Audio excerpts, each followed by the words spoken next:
स्वागत है आपका। आज हमारा फोकस यहाँ पर रहेगा मोटा अनाज यानी कि मिलेट्स, जहाँ पर सरकार की तरफ से यहाँ पर काफ़ी सारे काम हुए हैं। लेकिन उससे पहले अपने गेस्ट को भी यहाँ पर शामिल करेंगे। हमारे साथ हैं हेड ऑफ कमोडिटीज़ के एक्सिस सिक्योरिटीज़ के हेड ऑफ कमोडिटीज़ प्रीतम पटनायक, साथ ही साथ पैराडाइम कमोडिटीज़ के कंसल्टेंट बीरेन वकील। आप दोनों का कार्यक्रम में स्वागत है। प्रीतम, आपसे पहले जानना चाहेंगे आपकी टॉपिक्स आज के बाजार में कहाँ हैं, क्योंकि कुछ मुनाफा वसूली यहाँ पर मेटल्स में देखने को मिली है और खासी गिरावट यहाँ पर कच्चे तेल में कल के बाद आज हमने वहां पर भी कोई रिस्पाइट आते हुए नहीं देखी। देखिए, ब्रॉडर थीम मार्केट में नेगेटिविटी का रहेगा थोड़ा आज के दिन पे। इंट्राडे के बेसिस पे मैं बोल सकता हूँ गोल्ड सिल्वर दोनों में मेरे को थोड़ा वीकनेस लगता है, but not at current levels. Gold यदि एक बार बाउंस बैक देता है 53,900 लेवल, उधर एक शॉर्ट करके चल सकते हैं हम लोग। स्टॉप लॉस जरूर लगाइएगा 54,100 और टारगेट प्राइस रहेगा 53,650 का। बस रही बात सिल्वर की, अगेन 66,000 के लेवल पे यदि एक बार सिल्वर आता है तो एक बार इंट्राडे शॉर्ट करके चल सकते हैं हम लोग। एक स्टॉप लॉस लगाइए 66,500 और टारगेट रहेगा 65,400। तो जैसे मैंने मनीषा बोला, ये प्योरली इंट्राडे ट्रेड ही है। इसको आप लॉन्ग टर्म बेसिस पे नहीं लेके चल सकते, क्योंकि लॉन्ग टर्म पे मेरे को अभी भी लगता है नीचे के लेवल पे हमको बाइंग का अपॉर्चुनिटी मिलेगा। ऑलराइट, कुछ मुनाफा वसूली आज के दिन में एक्सपेक्ट की जा सकती है, लेकिन लॉन्ग टर्म के लिए स्ट्रक्चरल डायरेक्शन अभी भी ऑन द पॉजिटिव साइड है। बीरेन जी, एग्री कमोडिटीज को आप कैसे देखते हैं? आपकी टॉपिक्स क्या होंगी? कमोडिटी में लिक्विडिटी बेहद कमजोर है, तो ऑप्शन काफी सीमित चॉइस है। फिर भी किस में मैं शॉर्ट जाना प्रेफर करूंगा करंट लेवल के आसपास। स्टॉप लॉस थोड़ा सा वाइडर होगा 7650 का। टारगेट भी काफी वाइड है, मींस 6600 6650, और कॉल की अवधि भी डायरेक्शनल बेट यानी 4 से 6 वीक की रहेगी। ओके, एक तो कैस्टर हुआ और कोई और कमोडिटी जहां पर आपका ध्यान हो, क्योंकि मसालों में मुनाफा वसूली है, गुआर में भी आज भी गिरावट के साथ ही कारोबार। मसालों में थोड़ा रुझान थोड़ा मिक्स है, क्योंकि बुआई चल रही है और पर्टिकुलर दिसंबर मिड जनवरी का वेदर जीरा के लिए काफी अहम है, तो यहाँ कोई क्लैरिटी अभी उभर नहीं रही। ओके, और गुआर के पैक को आप कैसे देखते हैं, क्योंकि यहाँ पर मुनाफा वसूली लगातार जारी है? ऊपरी स्तरों से मुनाफा ले जाने की होड़ लगती है आपको, या आवक क्योंकि बाजार में कुछ बड़ी है उसका असर है? बेसिकली थोड़ा demand destruction kind of thing के 4,700 से लगातार 6,200 हो गया था। ऑलमोस्ट लास्ट ईयर का रिपीटेशन हुआ, तो यहाँ अभी भी कोई एग्रेसिव शॉर्ट साइड का प्ले है तो कर सकते हैं, बट गम में मैं प्रेफर करूंगा गवार के बदले। तो यहाँ गम करंट लेवल से भी शॉर्ट किया जा सकता है। स्टॉप लॉस थोड़ा वाइड रहेगा 13,400 का। डाउनसाइड ऑब्जेक्टिव हम 11,200 रख सकते हैं। ऑलराइट, तो ये गुआर है। ऑफ कोर्स डिमांड डिस्ट्रक्शन और ऊपरी स्तरों पर ऑफ कोर्स हमने आवक यहाँ पर बाजार में बढ़ती हुई देखी, जिसका असर था, लेकिन निचले स्तरों पर खरीदारी फिर से यहाँ पर लौटी है 1 से 1.25% की तेजी के साथ। फिलहाल गुआर सीड और गुआर गम में कारोबार होता हुआ दिख रहा है। कच्चे तेल पर लेकिन एक व्यू लेना चाहेंगे। और प्रीतम, यहाँ पर कल 4% की गिरावट देखने को मिली, और इस साल में अगर अंतर्राष्ट्रीय बाजारों पर नजर डाली जाए तो WTI अब इस साल में नेगेटिव हो चुका है। ब्रेंट हल्के से पॉजिटिव के साथ अभी भी कारोबार कर रहा है, लेकिन 11 महीने के लोज पर अब कच्चा तेल है। और रशिया यूक्रेन की वॉर के पहले जिस तरह के लेवल्स थे, स्तर थे, वहां पर हम फिर से आते हुए नजर आए हैं। तो जिस तरह की क्लोजिंग की तरफ हम इस साल के लिए बढ़ रहे हैं, क्या व्यू है, क्या रेंज रह सकती है नियर टर्म में? देखिए, मनीषा बिल्कुल करेक्ट बोल रही है। $80 हमको प्री रशिया वॉर से पहले ही दिखा था, और वापस ये नंबर आना थोड़ा इनकरेजिंग साइन नहीं है। ये एक बैकड्रॉप भी है इसमें, जहाँ पे हमको ओपेक के नेशंस ने बोला है कि 2 मिलियन बैरल्स का प्रोडक्शन वो लोग कम करेंगे। डिस्पाइट दैट ये लेवल का प्राइसेस देखना थोड़ा सरप्राइजिंग लगा मुझे, क्योंकि कहीं ना कहीं एवरीबॉडी बहुत ज्यादा फोकस कर रहे हैं ऑन द फैक्ट कि जीडीपी मतलब there will be demand destruction, because slow down economy में सब लोग एक्सपेक्ट कर रहे हैं कि बोलते recessionary fear is real wrong है। पर आज ही आप देख लीजिए, हाल फिलहाल अभी निकले थे आपके यूरोजोन के GDP data, quarter on quarter it's increasing. तो ये थोड़ा सरप्राइजिंग है। आई थिंक 2 फैक्टर्स इसमें लोगों ने फैक्टर नहीं किया है। वन है कि जो रशिया का प्राइस कैपिंग है, कहीं ना कहीं वो अग्रीमेंट नहीं आने वाला है, और वो सप्लाई वहां पे स्क्वीज आउट होगा तो वापस डिमांड कहीं ना कहीं बढ़ सकती है। सेकेंडली शॉर्ट टर्म में नेगेटिविटी है, क्योंकि जैसे मैंने बोला फोकस सबका यही है कि कहीं ना कहीं डिमांड डिस्ट्रक्शन होने वाला है बिकॉज स्लोइंग डाउन और इकोनॉमी के हिसाब से, और इसलिए करेक्शन हम लोग उसके चलते ही देख रहे हैं।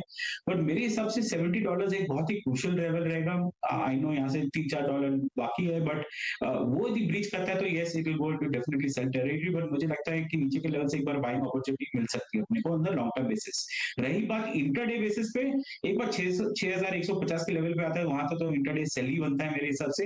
एक स्टॉप लॉस जरूर लगाइए 6220 और टारगेट प्राइस रहेगा 6050 का। यानी कि मुनाफा वसूली यहाँ पर कच्चे तेल में आगे भी जारी रह सकती है। बीरेन जी, नेचुरल गैस कैसे देखेंगे, क्योंकि यहाँ पर भी लगातार मुनाफा वसूली है। अपने हाई से तो हम अच्छा खासा गिरते हुए नजर आए हैं। स्ट्रक्चरल साइड में काफी वीकनेस दिख रही है, मींस शायद सीरियस सप्लाई गलत दिख रही है बेसिकली। तो मुझे ऐसा लग रहा है कि हम यहाँ और भी गहराई मींस और डाउनफॉल देखेंगे। मे बी गोइंग फॉरवर्ड अगर विंटर सीवियर नहीं रहा तो 400-410 तक प्राइस आ सकता है। मुझे सप्लाई साइड बेहद ज्यादा लग रही है। ओके, ब्रेक में जाने से पहले आप दोनों से ये भी चीज़ जानना चाहेंगे कि अब जो बचा हुआ यहाँ पर साल है या बचा हुआ महीना है, यहाँ पर कंसिडरिंग कि 14 दिसंबर को यूएस फेड आके क्या करता है, तो उस समय तक के लिए आपकी टॉप पिक कौन सी कमोडिटी में रहेगी? प्रीतम, आपसे शुरुआत करेंगे। इस पीरियड में एक्चुअली बहुत ज्यादा वॉलेटिलिटी रहेगी, बट मेरा मानना है कि थोड़ा दबाव रहेगा गोल्ड के प्राइसेस के ऊपर शॉर्ट टर्म में। बट यदि गोल्ड एक बार ट्रेड करता है अराउंड 53,000 लेवल्स पे, आई थिंक ये there will be a brave move, but we can start accumulating gold at those levels, क्योंकि मुझे लगता है कि कन्विक्शन है कि कहीं ना कहीं फेड का तो 50 बेसिस पॉइंट का इंक्रीज तो कहीं ना फैक्टर है। कितना अग्रेसिव स्टांस वो ले सकते हैं आगे चल के, आई डोंट थिंक सो ज्यादा अग्रेसिव स्टांस ले सकते। वो बोलेंगे accommodative एंड वो एक ट्रिगर रह सकता है फॉर गोल्ड रैली। तो anything below 53,300-400 will be a good level to start accumulating. Alright, सोने में एक्यूमुलेट करना चाहेंगे। और बीरेन जी, आप किस कमोडिटी में यहाँ पर एक सेफ ट्रेड बनता हुआ देखते हैं? सेफ्टी पर्सपेक्टिव मुझे गोल्ड शॉर्ट साइड में प्रेफर करूंगा करंट लेवल से। और सिल्वर कोई अगर एग्रेसिव है तो जो 4,000 रुपया का डिस्काउंट चल रहा है फिजिकल मार्केट में 3,500-4,000 का, तो ये देखते हुए यहाँ लुक्रेटिव कैश कैरी अपॉर्चुनिटी है। ऑलराइट, तो यानी कि टॉप ट्रेड्स यहाँ पर सोने चांदी में ही है। क्या लेवल्स और क्या आपकी कैपेबिलिटीज़ हैं यहाँ पर रिस्क रिवॉर्ड को लेके, उसके हिसाब से यहाँ पर आपको काम करना है। लेकिन इसी के साथ एक ब्रेक के लिए रुकेंगे। बीरेन जी, प्रीतम, बहुत शुक्रिया साथ जोड़ने के लिए, तमाम कमोडिटीज़ पर स्ट्रैटेजीज भी बताने के लिए। वापस आएंगे तो फोकस यहाँ पर करेंगे मिलेट्स के ऊपर, जहाँ पर सरकार की तरफ से एक बहुत बड़ा प्रमोशन लॉन्च भी देखने को मिला है। क्या कुछ है यहाँ पर, डिटेल्स बताएंगे आपको।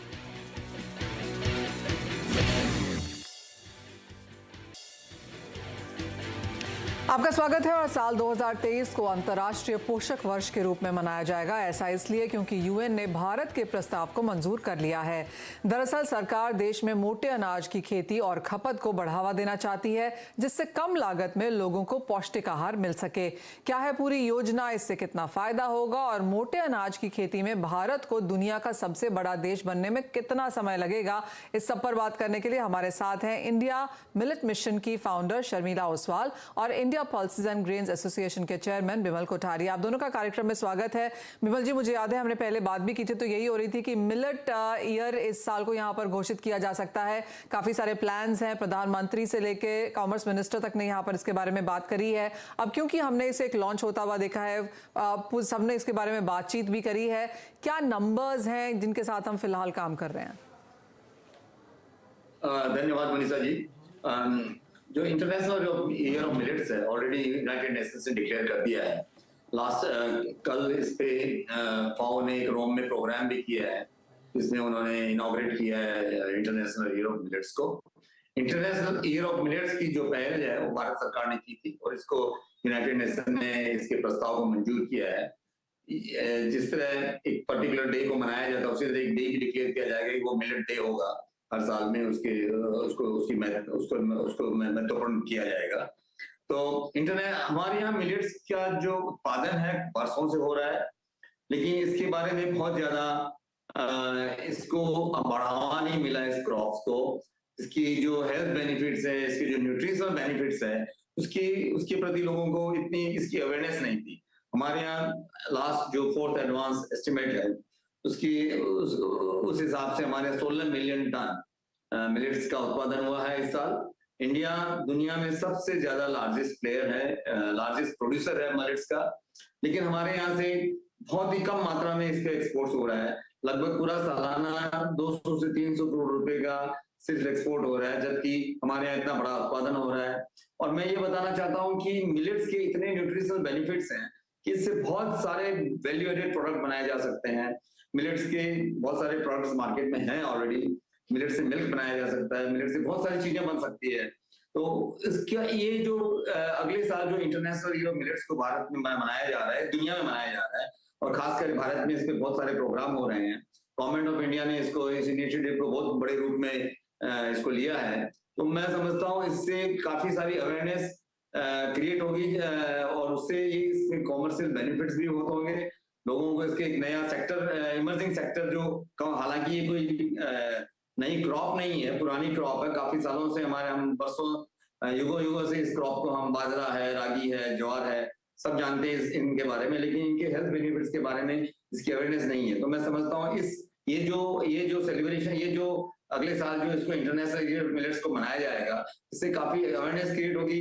इसके बहुत सारे वैल्यू एडेड प्रोडक्ट बनाए जाएंगे, इससे कॉमर्शियल बेनिफिट होगा, काफी सारा होगा, इसमें एक्सपोर्ट्स को भी बहुत बढ़ावा मिलेगा।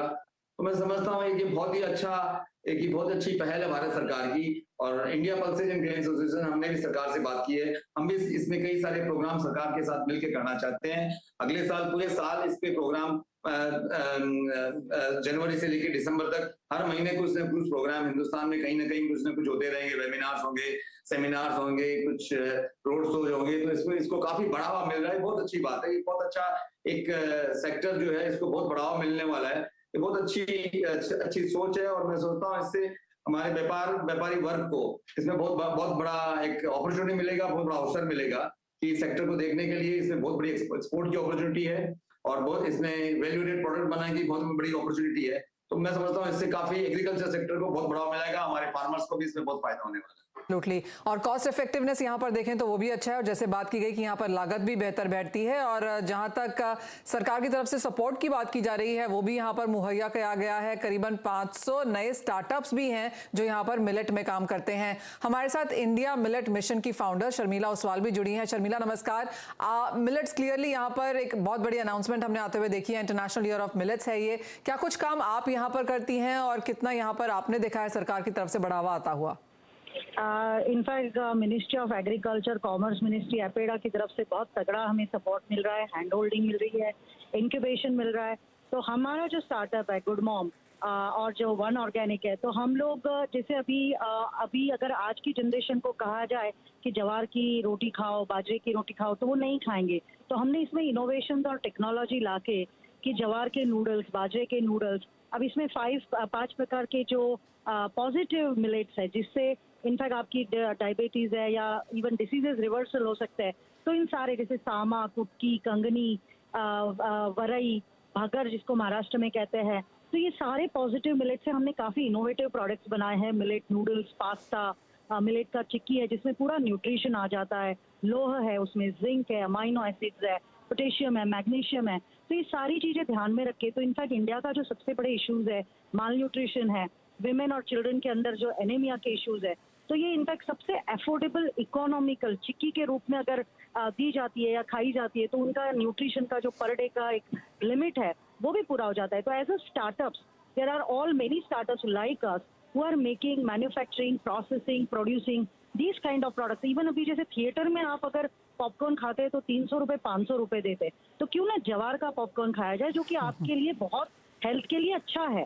सो we have come up with all innovative varieties जो आज की जनरेशन इसे बहुत अच्छे से टेस्ट से खाएगी। क्लियरली काफ़ी कुछ यहाँ पर किया जा रहा है अवेयरनेस बढ़ाने के लिए भी, और ये भी इंश्योर करने के लिए कि यहाँ पर जो वैल्यू एडेड है मिलेट में वो यहाँ पर काफ़ी पॉजिटिव नजर आए। शर्मिला, आप क्लियरली अगला एक साल यहाँ पर इम्पोर्टेंट रहने वाला है, और जो मिलेट के साथ काम करते हैं उनके लिए ये समय काफ़ी महत्वपूर्ण रहेगा, क्योंकि ना जस्ट भारत, क्योंकि इंटरनेशनल मार्केट्स भी इसकी तरफ ध्यान दे रही हैं। क्या कुछ प्लान्स हैं फिर अगले एक साल के लिए?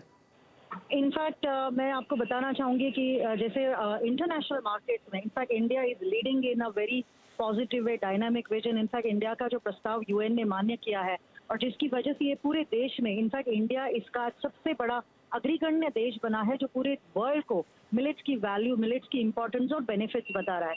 इनफैक्ट यूएस जैसे वॉशिंगटन डीसी है, Nebraska government has already invited अस कि आप आइए, वहाँ के लोगों को ट्रेन करिए, क्योंकि वहाँ पे आज भी मिलेट जो है फॉडर के रूप में है, जैसे पशुओं का अनाज। जैसे भारत में जवार की रोटी, बाजरे की रोटी हमारे पूर्वजों का खाना है, इट्स एन एंशियंट ग्रेन। जैसे नेब्रास्का भी काफी, जैसे यूएस का जो पार्ट है, तो they are also producing lot of sorghum. तो उन्हें इन बारे में, किसी के बारे में पता नहीं है। यूरोप की मार्केट ले लो, यूएस की मार्केट ले लो, तो अब इसका अवेयरनेस बहुत बढ़ रहा है और इंडिया जो है यह बहुत ही सिग्निफिकेंट एंड इंस्ट्रूमेंटल भूमिका निभा रहा है मिलेट को पूरे वर्ल्ड में ले जाने के लिए। एंड पोस्ट कोविड आप अगर देखेंगे कि जो हजारों लाखों लोग जो जिनकी मौत हुई, वो सबसे बड़ा रीजन था इम्यूनिटी। दादी माँ का नुस्खा कहो या हमारे पूर्वजों ने हमेशा जवार की रोटी खाई, बाजरे की रोटी खाई, खिचड़ी खाई। अब आज की जनरेशन को बोर होता है, तो इसीलिए मैं तो कहूंगी कि भारत सरकार का हम बहुत ऋणी है, या हमारे देश ने जो ये एक नया आयाम, एक बहुत बड़ा बेंचमार्क हम सेट कर रहे हैं। And I think we are going to make it as a global millet hub. India will be a global millet hub for all the world. All right, काफी एंथुजियाज्म है ऑफ कोर्स बिमल जी यहाँ पर इसको लेके, और अभी तो हमने लॉन्च होता हुआ देखा है, लाइक पूरा साल यहाँ पर पड़ा है और जैसे शर्मिला कह रही हैं कि बहुत सारा काम यहाँ पर किया जा सकता है। अगर हम नंबर्स के हिसाब से देखें और प्राइस पैरिटी के हिसाब से देखें तो इन दोनों चीजों पर आपकी क्या राय है? इनफैक्ट मैं तो कहूंगी कि बिमल जी, हरित क्रांति गेहूं कभी हमारा था नहीं एक्चुअली। गेहूं और चावल आज अगर हिंदुस्तान में देखेंगे तो सभी लोग गेहूं और चावल पे ही हमारा जोर है। और मिलेट्स को अगर, ये क्या है ना, सोफिस्टिकेटेड जब वर्ड आता है मिलेट के रूप में तो उसकी कॉस्ट बढ़ जाती है। यही आप दुकान में जाओगे, जवार लोगे, बाजरा लोगे, अभी जैसे फॉक्सटेल मिलेट है, देखिए इंग्लिश नाम, उसकी एकदम प्राइस वैल्यू तुरंत बढ़ा देता है। तो प्राइस के ऊपर मैं बात कर रही थी, क्योंकि गेहूं और चावल के भावों की बात हम बड़े आराम से यहाँ पर कर लेते हैं, लेकिन बिमल जी अगर हम प्राइस पैरिटी के हिसाब से इसे देखें तो फिर आप कैसे, क्या व्यू है? जैसे शर्मिला जी ने बताया कि जो इसके जो अभी ये जो इसके प्राइस जो हैं, क्योंकि इसपे जैसे फॉक्सटेल मिलेट है जिसको हम कांगनी कहते हैं, हमारे यहाँ इसको हिंदी भाषा में कांगनी कहा जाता है। तो मैंने कहा ना, इसके बारे में बहुत सारे एक तो अवेयरनेस नहीं है, और आज की जो यंगर जनरेशन है वो मिलेट्स के बारे में जानती है। लेकिन मैं समझता हूँ कि एक बार इसकी अवेयरनेस क्रिएट होगी तो हमारा उत्पादन भी और बढ़ेगा। आज हम 16 मिलियन टन प्रोड्यूस कर रहे हैं, of course we are the largest producer in the world, but still lot needs to be done. और ये एक हेल्थ प्रोडक्ट है, और मैं समझता हूँ कि आज की जो जनरेशन है वो हेल्थ प्रोडक्ट्स पे काफी ध्यान दे रही है। वो इनफैक्ट हेल्थ के क्या बेनिफिट्स हैं, किस प्रोडक्ट्स में हमको सबसे ज्यादा बेनिफिट मिलेगा, उसकी भी एक अवेयरनेस क्रिएट हो रही है। तो इसमें मिलेट्स का एक बहुत बड़ा रोल है, क्योंकि इस पे बहुत वर्षों से काम नहीं हुआ। और जैसे शर्मिला जी ने कहा कि हम भारत सरकार के ऋणी हैं, उन्होंने एक बहुत बड़ा ये सेक्टर को इन्होंने इसकी अवेयरनेस क्रिएट करने के लिए बहुत बड़ा प्रोग्राम भी ये करने वाले हैं।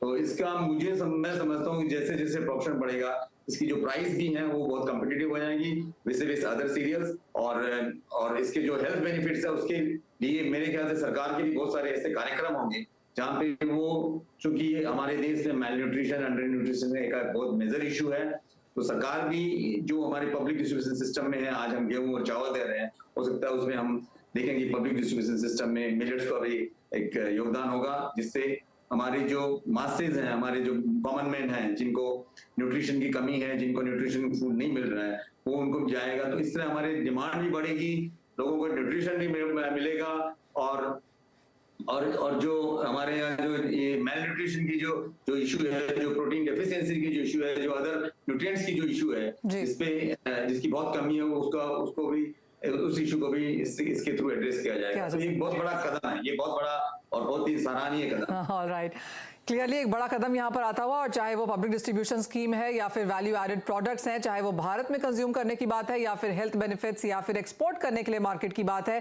काफ़ी सारा काम यहाँ पर मिलेट्स के थ्रू हो सकता है। शर्मिला जी और बिमल जी, बहुत शुक्रिया साथ जुड़ने के लिए और वो तमाम चीज़ों के ऊपर फुल फोकस भी डालने के लिए। लेकिन इसी के साथ इजाज़त लेनी होगी, ब्रेक के बाद जब लौटेंगे तो लेकर आएंगे आवाज़ समाचार।